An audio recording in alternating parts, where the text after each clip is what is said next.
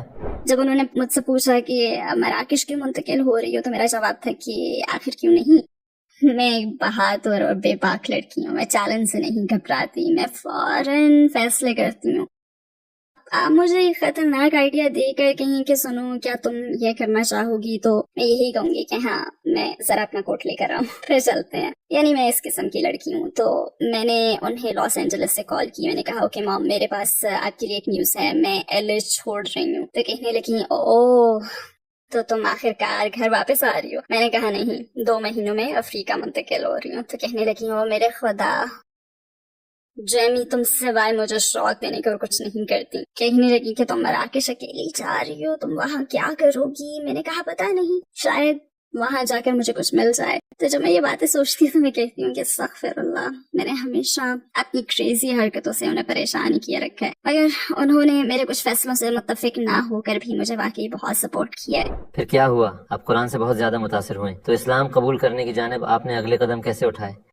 جب مجھے قرآن کا وہ نسخہ مل گیا تو میں اسے پڑھے بغیر نہیں رہ سکی, میں اسے خود سے بس دور بھی نہیں کر سکی. میں اسے روزانہ اور پورا دن پڑھتی رہتی. لوگ ہمیشہ مجھ سے پوچھتے ہیں کہ مراکش کیوں, میں نے ہجرت کے لیے مراکش کا انتخاب کیوں کیا, تو میں کہتی ہوں پتہ نہیں, کوئی آئیڈیا نہیں ہے, کیونکہ میں قرآن پڑھتی تھی اور جب بھی میں اسے پڑھتی تو مجھ میں اس کی سرگوشی ہونے لگی. میں ہمیشہ کتاب کو بند کرتی اور پھر مراکش کے بارے میں سوچنے لگتی, اور پہلے میں نے اس کی کسی چیز کے متعلق نہیں سوچا تھا. میں سوچتی کہ اچھا اوکے کول, اور بس پھر یہ سرگوشی اور زیادہ واضح اور تیز سے تیز تر ہوتی چلی گئی. میں کسی بھی چیز سے خوفزدہ نہیں تھی, لہٰذا میں نے کہا کہ اگر میں اکیلی اہل منتقل ہو سکتی ہوں تو میں پھر اکیلی افریقہ بھی رہنے جا سکتی ہوں. لہٰذا میں نے ہر چیز پیک کی, ایک سوٹ کیس لیا اور اگادیر مراکش جانے کا فیصلہ کر لیا. میں ایسا اس لیے کر رہی تھی کیونکہ میں ایک مسلمان ملک میں کلمہ پڑھنا چاہتی تھی, اور 15 دسمبر 2010 کو میں مراکش میں اتری اور پھر وہاں سے میری زندگی بدل گئی. کیا آپ ہمیں تفصیل سے بتا سکتی ہیں کہ جب آپ نے کلمہ پڑھا تو کیسا محسوس کیا؟ وہ نیو ایئرز ایو 2010 تھا اور میں کاسا بلانکا میں حسن جو مسجد میں گئی. یہ ساحل سمندر پہ بنی ایک بہت بڑی مسجد ہے. میں اس کے پچھلے حصے میں گئی. انہوں نے مجھ سے تمام سوالات پوچھے, جیسے کہ کیا تمہیں کوئی مجبور کر رہا ہے, کیا تم خود تیار ہو, اپنے فیصلے پر قائم ہو. میں نے کہا ہاں. انہوں نے مجھے کچھ ہدایات دی. ظاہر ہے کیمرے سے میری فلم بنائی گئی, بڑی بڑی لائٹس میرے چہرے پر پڑ رہی تھیں. میں ایک پتے کی طرح لرز رہی تھی اور میں بہت زیادہ نروس تھی. ظاہر ہے مجھے عربی نہیں آتی تھی, لہٰذا میں نے دروازہ کھولا اور کیمرے کی لائٹ سے میری آنکھیں جلتی آ رہی تھیں. میں نے باہر دیکھا تو مجھے صرف لوگوں کا ایک بہت بڑا ہجوم نظر آیا اور وہ سب مجھے گھور رہے تھے, لہٰذا سب نے مجھے اور بھی نروس کر دیا. ان کے پاس ایک چھوٹا سا مائک تھا اور وہ مجھے پورا طریقہ سمجھا رہے تھے. جیسے ہی میں نے کلمہ پڑھا تو میرے کانوں میں اللہ اکبر کے نعرے گونجنے لگے, اور میں سوچنے لگی کہ کیا یہ نعرے میرے لیے لگا رہے ہیں, انہیں میری اتنی پرواہ کیوں ہے. مطلب میں نہ سمجھ سکی کہ ان سب کو اتنی پرواہ کیوں تھی اور یہ سب اتنے ایکسائٹیڈ کیوں تھے. یہاں تو کوئی بھی نہیں جانتا کہ میں کون ہوں, پھر بھی یہ معاملہ ان کے لیے اتنا اہم کیوں ہے. عربی میں وہ کلمہ پڑھنا انتہائی مشکل تھا, مگر دل سے پڑھنا انتہائی آسان تھا. اور پھر دروازہ بند ہو گیا.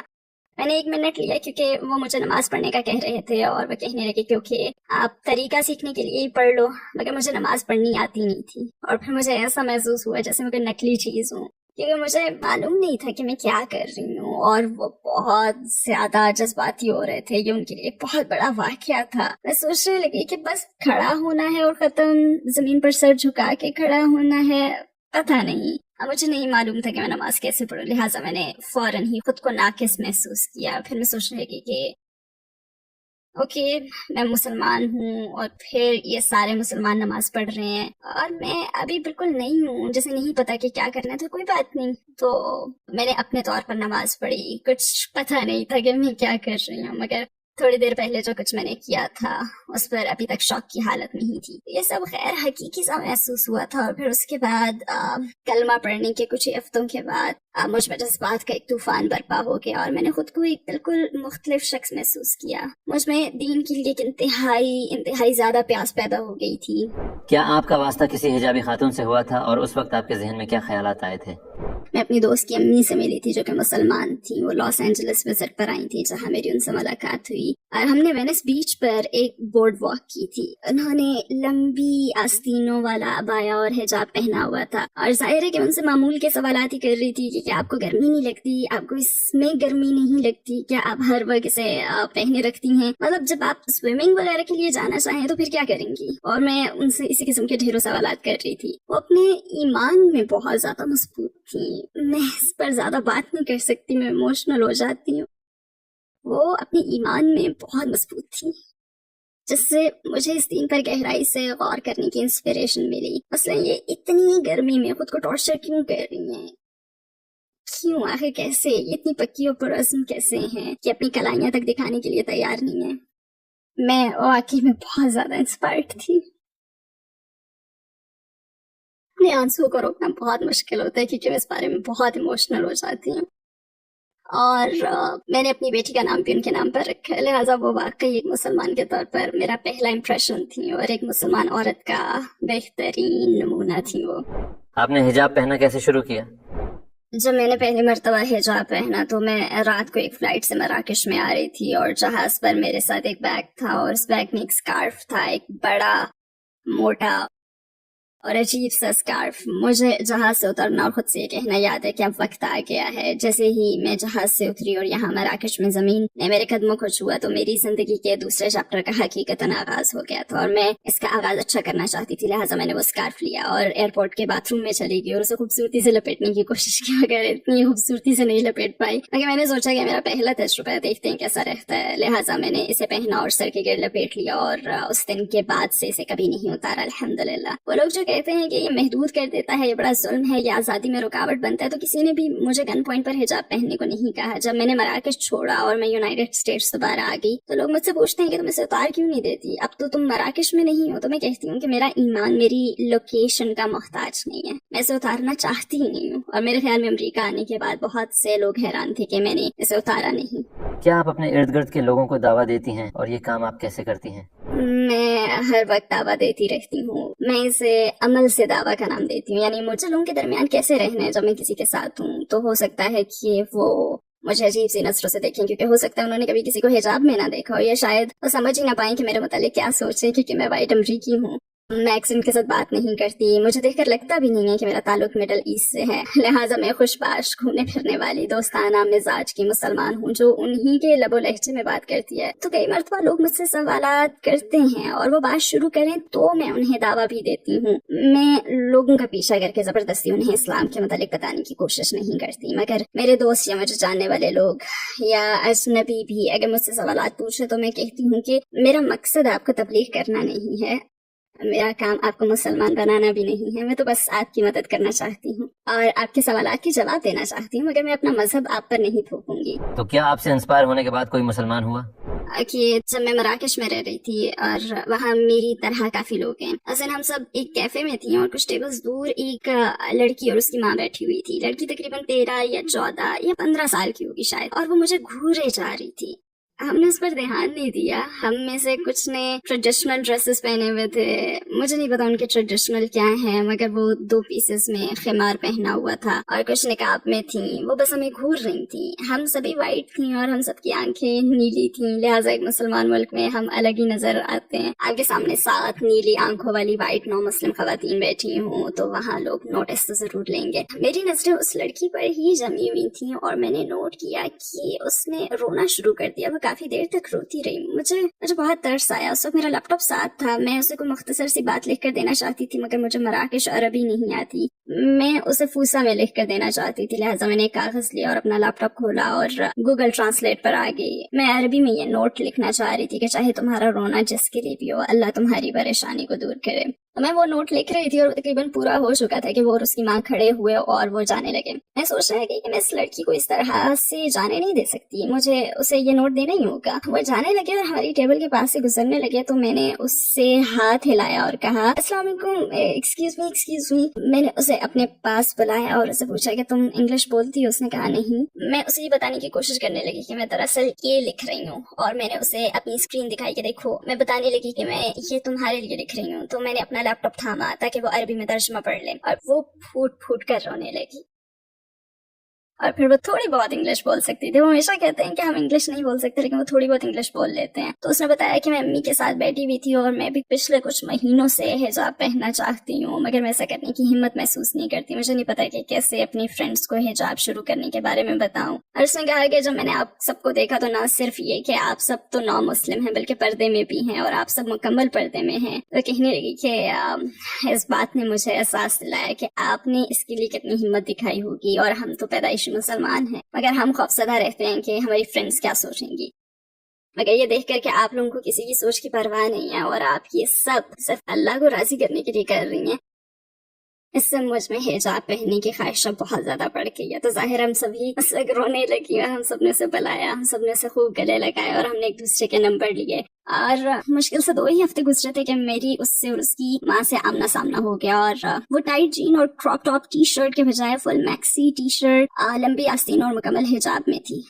اور مجھے دیکھ کر بہت بہت خوشی ہوئی۔ ہم جانتے ہیں کہ اسلام زندگی کے ہر مسئلے کا حل بتاتا ہے۔ آپ کے خیال میں امریکی معاشرے کے 3 سب سے بڑے مسائل کون سے ہیں جنہیں اسلام حل کر سکتا ہے؟ میں کہوں گی کہ صرف 3 نہیں ہے بلکہ پورا معاشرہ ہی مسائل کا شکار ہے۔ پورے معاشرے کو مدد کی ضرورت ہے۔ پورا معاشرہ اپنی ہی نظروں میں گر چکا ہے۔ میں سمجھتی ہوں کہ اسلام امریکہ کو تقریباً ہر لحاظ سے ہی فائدہ دے سکتا ہے، اور میرا یہ مطلب نہیں ہے کہ بہت ڈرامائی انداز میں، مطلب یہ ہے کہ یہ گائیڈ لائن ہے، اور اسلام ایسے سخت اصولوں کا مجموعہ نہیں ہے جو آپ کی زندگی کو مشکل بنا دیں، نہیں، بلکہ یہ ایک ایسی مکمل اور خوشگوار زندگی گزارنے کی گائیڈ لائن ہے جس میں آپ اللہ کو بھی راضی رکھتے ہیں، اور اگر آپ چھوٹی موٹی تبدیلیاں کرتے ہیں تو مجھے لگتا ہے کہ اس کا معاشرے کو ناقابل یقین فائدہ ہوگا، مگر میں کسی جگہ کسی شعبے کی نشاندہی نہیں کر سکتی کہ اسلام اسے ٹھیک کر دے گا، کیونکہ حقیقت میں اسلام تو ہر چیز کو ہی ٹھیک کر دے گا۔ اگر آپ کو دنیا کے تمام غیر مسلموں سے بات کرنے کا موقع ملے، اگر آپ ان سے خطاب کر سکیں تو آپ انہیں کیا کہنا چاہیں گی؟ میڈیا آپ سے جو کچھ کہتا ہے وہ نہ سنیں، خود اپنی ریسرچ کریں، کسی مسلمان سے بات کریں۔ آپ جاننا چاہتے ہیں کہ مسجد کے اندر کیا ہوتا ہے تو خود کسی سے ملیں، اندر جائیں۔ صرف میڈیا پر دیکھ کر اسلامی مسلمانوں کے متعلق کوئی رائے قائم نہ کریں، بلکہ خود تجربہ کر کے رائے قائم کریں، کیونکہ جو کچھ آپ کو دکھایا گیا ہے وہ اس سے بالکل مختلف ہوگا۔ غزہ میں جو کچھ ہو رہا ہے اسے دیکھنے کے بعد بہت سے غیر مسلم امریکہ سے بھی اسلام میں کافی دلچسپی لے رہے ہیں، تو آپ امریکہ میں اسلام کا کیا مستقبل دیکھتی ہیں؟ میں یقین سے کچھ کہہ نہیں سکتی کیونکہ مستقبل کا حال مجھے نہیں معلوم، مگر اتنا جانتی ہوں کہ 9/11 کے بعد نتیجتاً بہت بڑی تعداد میں لوگوں نے اسلام قبول کیا، تو میرے خیال میں یہ صورتحال کہیں زیادہ مختلف ہے، کیونکہ جب ہم 9/11 کو دیکھے تو ہمیں بتایا گیا کہ اس میں دہشت گردوں کا ہاتھ ہے، حالانکہ ایسا نہیں تھا۔ ہمیں بتایا گیا کہ یہ دہشت گرد ہمارے ملک پر حملہ کر رہے تھے، اور ہمارے اپنے ہی گھر میں حملہ کیے جانے کے باوجود اس کے نتیجے میں کئی غیر مسلم اسلام قبول کر رہے تھے۔ اب آپ ایسے واقعات دیکھ رہے ہیں جو دنیا کے دوسرے حصے میں ہو رہے ہیں، اور جس طرح سے وہ غزہ میں سب کچھ ہوتا دیکھ رہے ہیں ان کے دل ٹوٹ رہے ہیں۔ تو اگر براہ راست امریکہ کو نقصان پہنچانے والے ایک واقعے سے اتنے لوگ مسلمان ہو سکتے ہیں، تو پھر سوچیں کہ ایسی صورتحال دیکھ کر کتنے لوگ مسلمان ہوں گے کہ جب ہم پر حملہ نہیں کیا گیا بلکہ ہم صرف برائی کو ہوتا ہوا دیکھ رہے ہیں۔ اور میرے خیال میں بہت سے لوگ پکا ایمان، فلسطینیوں کا پکا ایمان دیکھ چکے ہیں۔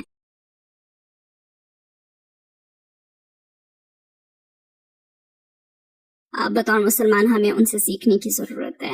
آپ ان لوگوں کو دیکھتے ہیں جو واقعی ناقابل تصور المیہ سے گزر رہے ہیں، اور ہمیں اس کا تصور کرنے کی بھی ضرورت نہیں، کیونکہ ہم یہ سب براہ راست دیکھ رہے ہیں، اور اس ناقابل برداشت انسانی صورتحال کے باوجود ان سب کی انگلیاں اوپر کی جانب ہیں، اور وہ کہہ رہے ہیں لا الہ الا اللہ ہر مرتبہ۔ اور دنیا دیکھ رہی ہے کہ جس طرح مسلمان اللہ پر بھروسہ کرتے ہیں، آپ ان مسلمانوں کی طرف سے وہ ریاکشن نہیں دیکھتے جس کی توقع دنیا کرتی ہے، بلکہ آپ کو یہ بالکل ہی مختلف نظر آتے ہیں۔ آپ کو رحم دلی کے لمحے، نرم دل اور ایک دوسرے کی مدد کرتے ہوئے لوگ نظر آتے ہیں۔ دنیا آخر کار دیکھ رہی ہے کہ مسلمان مانسٹرز نہیں ہیں جیسے کہ ہمیں طویل عرصے سے دکھایا جا رہا ہے۔